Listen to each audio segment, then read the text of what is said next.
Isaiah chapter 8. Then the Lord said to me, "Take a large tablet and write on it in common characters, belonging to Maher-shalal-hash-baz, and I will get reliable witnesses, Uriah the priest and Zechariah the son of Jeberechiah, to attest for me." And I went to the prophetess, and she conceived and bore a son. Then the Lord said to me, "Call his name Maher-shalal-hash-baz, for before the boy knows how to cry, 'My father,' or 'My mother,' the wealth of Damascus and the spoil of Samaria will be carried away before the king of Assyria." The Lord spoke to me again, "Because this people has refused the waters of Shiloah that flow gently, and rejoice over Rezin and the son of Remaliah. Therefore behold, the Lord is bringing up against them the waters of the river, mighty and many, the king of Assyria and all his glory. And it will rise over all its channels and go over all its banks, and it will sweep on into Judah. It will overflow and pass on, reaching even to the neck, and its outspread wings will fill the breadth of your land, O Emmanuel. Be broken, you peoples, and be shattered. Give ear, all you far countries. Strap on your armor and be shattered. Strap on your armor and be shattered. Take counsel together, but it will come to nothing. Speak a word, but it will not stand, for God is with us. For the Lord spoke thus to me with his strong hand upon me, and warned me not to walk in the way of this people, saying, "Do not call conspiracy all that this people calls conspiracy, and do not fear what they fear, nor be in dread. But the Lord of hosts, him you shall honor as holy. Let him be your fear, and let him be your dread. And he will become a sanctuary, and a stone of offense, and a rock of stumbling to both houses of Israel, a trap and a snare to the inhabitants of Jerusalem. And many shall stumble on it. They shall fall and be broken. They shall be snared and taken. Bind up the testimony, seal the teaching among my disciples. I will wait for the Lord, who is hiding his face from the house of Jacob, and I will hope in him. Here I am, and the children the Lord has given me. We are signs and symbols in Israel from the Lord Almighty, who dwells on Mount Zion. When someone tells you to consult mediums and spiritists who whisper and mutter, should not a people inquire of their God? Why consult the dead on behalf of the living? Consult God's instruction and the testimony of warning. If anyone does not speak according to this word, they have no light of dawn. Distressed and hungry, they will roam through the land. When they are famished, they will become enraged, and looking upward, will curse their king and their God. Then they will look toward the earth and see only distress and darkness and fearful gloom, and they will be thrust into utter darkness. Chapter 9. Nevertheless, there will be no more gloom for those who were in distress. In the past, he humbled the land of Zebulun and the land of Naphtali, but in the future, he will honor Galilee of the nations by the way of the sea beyond the Jordan. The people walking in darkness have seen a great light. On those living in the land of deep darkness, a light has dawned.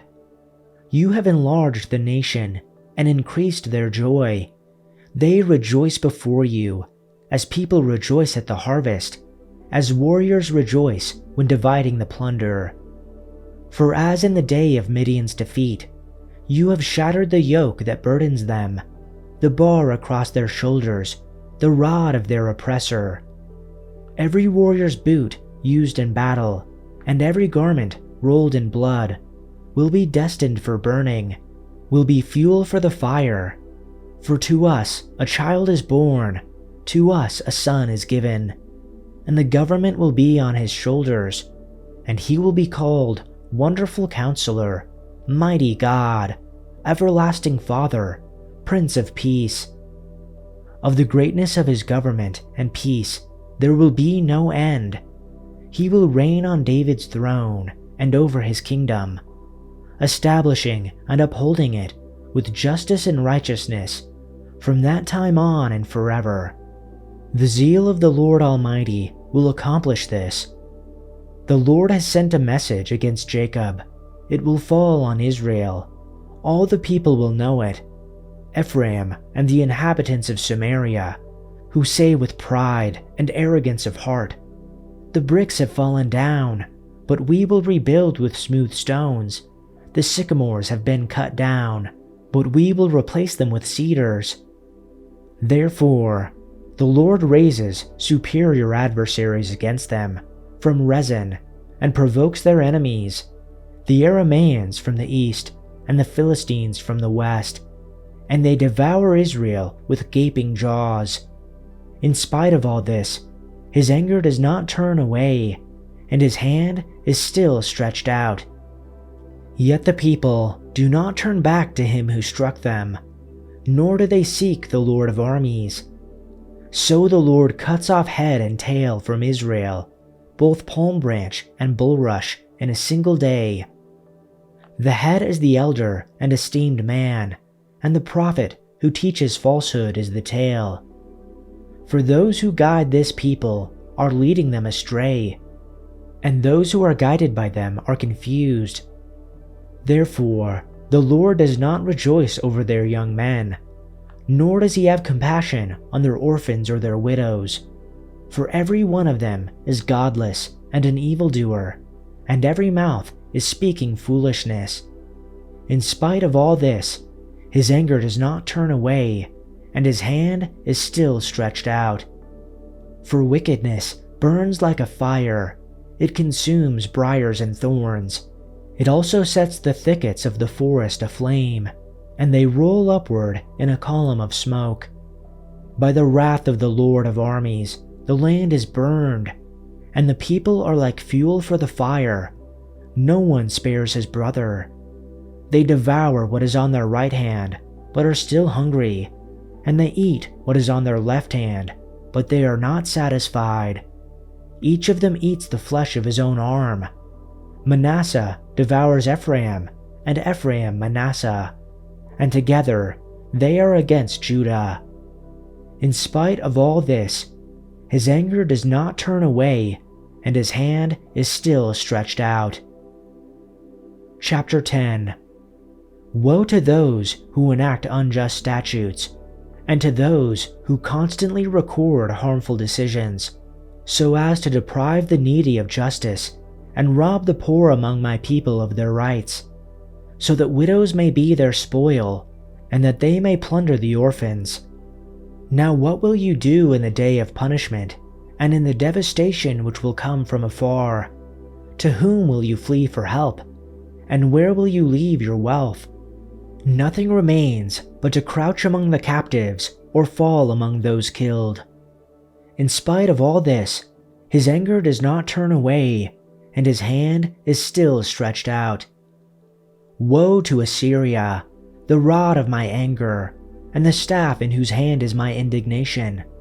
I send it against a godless nation, and commission it against the people of my fury, to capture spoils and to seize plunder, and to trample them down like mud in the streets. Yet it does not so intend, nor does it plan so in its heart, but rather it is its purpose to destroy and to eliminate many nations. For it says, "Are not my officers all kings? Is not Calno like Carchemish, or Hamath like Arpad, or Samaria like Damascus? As my hand has reached to the kingdoms of the idols, whose carved images were greater than those of Jerusalem and Samaria, shall I not do the same to Jerusalem and her images, just as I have done to Samaria and her idols? So it will be that when the Lord has completed all his work on Mount Zion and on Jerusalem, he will say, I will punish the fruit of the arrogant heart of the king of Assyria, and the arrogant pride of his eyes.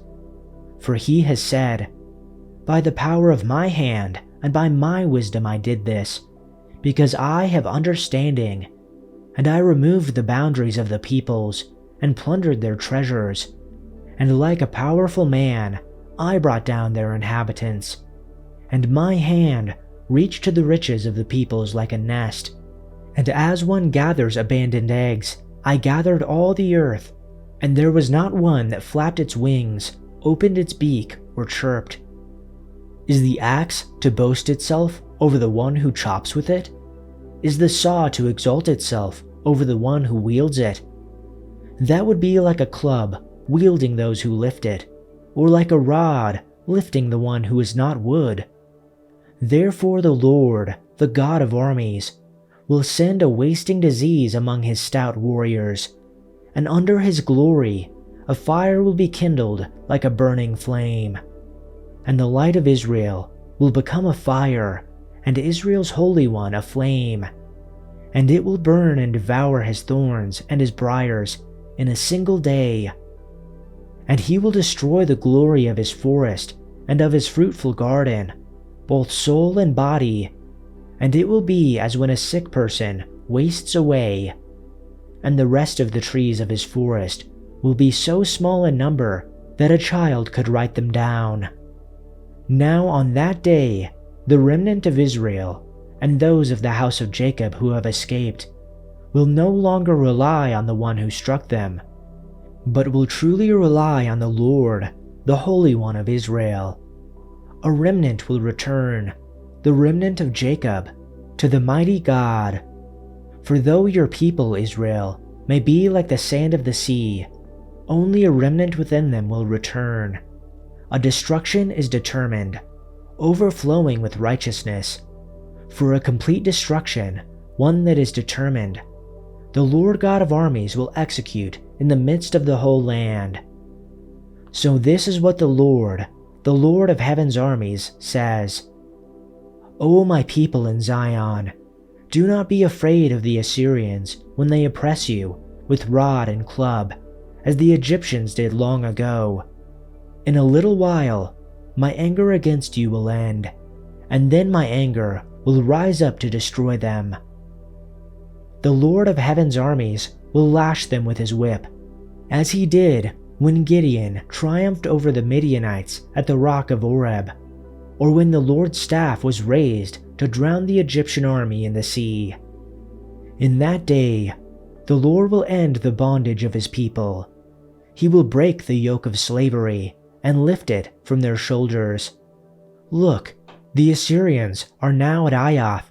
They are passing through Migron and are storing their equipment at Michmash. They are crossing the pass and are encamping at Geba. Fear strikes the town of Ramah. All the people of Gibeah, the hometown of Saul, are running for their lives. Scream in terror, you people of Galim. Shout out a warning to Laishah, O poor Anathoth. There go the people of Madmanah, all fleeing. The citizens of Gebim are trying to hide. The enemy stops at Nob for the rest of that day. He shakes his fist at beautiful Mount Zion, the mountain of Jerusalem. But look, the Lord of heaven's armies, will chop down the mighty tree of Assyria with great power. He will cut down the proud. That lofty tree will be brought down. He will cut down the forest trees with an axe. Lebanon will fall to the mighty one.